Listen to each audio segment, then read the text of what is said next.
भारत माता की जय।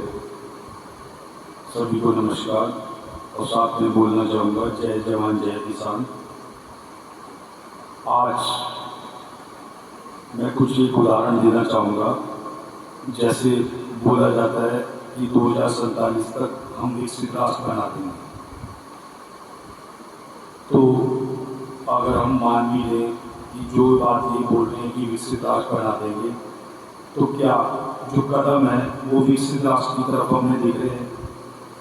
आज मुझे एक चीज़ बताइए कि कांग्रेस को जो भर भर के गाली देती है बीजेपी गवर्नमेंट या अन्य कोई भी उसका विपक्षी दल, अब से 25 साल पहले, मैं विकासशील देश और विकसित देश की डेफिनेशन बताना चाहता हूँ। अब से 20-25 साल पहले घर में एक व्यक्ति कमाता था, 5-8 आदमी खाते थे। सिर्फ जेंट्स कमाते थे, लेडीज़ का जॉब बहुत कम स्तर देता 25-30 साल पहले। तो अगर ये कहते हैं कि देश तरक्की कर रहा है और देश विकसित है, तो मेरा ये कहना है कि आज घर में अगर 4 प्राणी हैं तो 4 व्यक्ति अपने अपने लेवल पे 80% फैमिलियों में कमा रहे हैं, चाहे लेडीज़ हो, जेंट्स हो, बच्चे हो या कोई भी हो। तो मैं इसको विकास नहीं मानता। दूसरी चीज़ मैं ये कहना चाहूँगा कि ये कहते हैं कि विकसित राष्ट्र बनाना है, हाँ, और दूसरी चीज़, उस समय 25 साल पहले लोन्स नहीं मिलते थे, हाउसिंग लोन बड़ी मुश्किल मिलते थे, पर्सनल लोन और प्रोडक्ट के लोन, आज सामान लेना है बजाज से लोन मिलते हैं। तो जब 70% लोग लोन पे चल रहे हैं और जो देश लोन पे चल रहा हो, तो क्या वो विकसित राष्ट्र बनेगा? दूसरा मेरी क्वेश्चन है कि आज 70% लोग लोन पे चल रहे हैं और 80 करोड़ लोगों को मोदी जी का आंकड़ा है और कहना है उनको रोटी खिलाई जा रही है क्योंकि उनके पास काम नहीं है। तो मैं ये कहना चाहूँगा कि विकसित राष्ट्र की तरफ कोई भी कदम इस देश के इन सरकारों के नहीं बढ़ रहे हैं।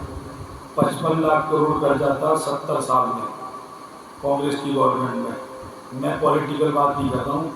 आज 2 लाख 2.25 लाख करोड़ का कर्जा है। सिर्फ इन्होंने सड़क बनाई जो मेन बड़ा काम करा, और जो पुल वुल बनाए थे वो आजकल टूट रहे हैं।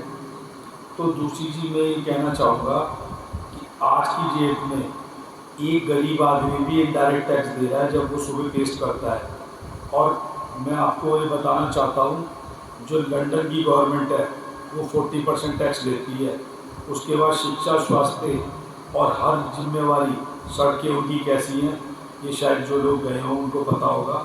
मैं तो नहीं गया, लेकिन मेरे कुछ रिलेटिव में मैंने सुना है। तो मेरा ये कहना है 40% वो टैक्स लेके सब कुछ देते हैं अपने देश की जनता को, और हमारे देश में 28% तो GST है। फिर मोबाइल रिचार्ज कराते हैं उस पर टैक्स है, आटा लेते हैं उस पर टैक्स है, कोई कंप्यूटर लिया उस पर टैक्स है। तो हम लोग इनडायरेक्ट 50% टैक्स देते हैं। तो इतना टैक्स लेने के बाद मेरा ये मानना है और मेरा सवाल है मोहन भागवत जी से, अमित शाह जी से, मोदी जी से, जिस देश में डायरेक्ट इनडायरेक्ट टैक्स 50% है, उस देश की पानी की हालत क्या है, सड़कों की हालत क्या है? जब थोड़ी सी बारिश होती है तो गड्ढे भर जाते हैं, और टोल के बराबर ले रहे हैं, तब के टोल 5 साल तक लगना चाहिए। तो मेरा यही कहना है कि क्या विकसित राष्ट्र ऐसे बन सकता है? और सबसे बड़ी चीज़ मैं ये कहना चाहता हूँ, किसी तरह का ये विकास नहीं है। तो इस चीज़ में हमें सबसे पहले सोचने की ज़रूरत है कि इतना टैक्स देने के बाद गवर्नमेंट हमें क्या दे रही है। अगर प्राइवेटाइजेशन इन्हें करना है तो इन्हें शिक्षा, स्वास्थ्य, कुछ जो हमारे संवैधानिक अधिकार हैं वो सरकार को अपने ऊपर लेने चाहिए, उसके बाद प्राइवेट करें। मैं ये कहना चाहता हूँ।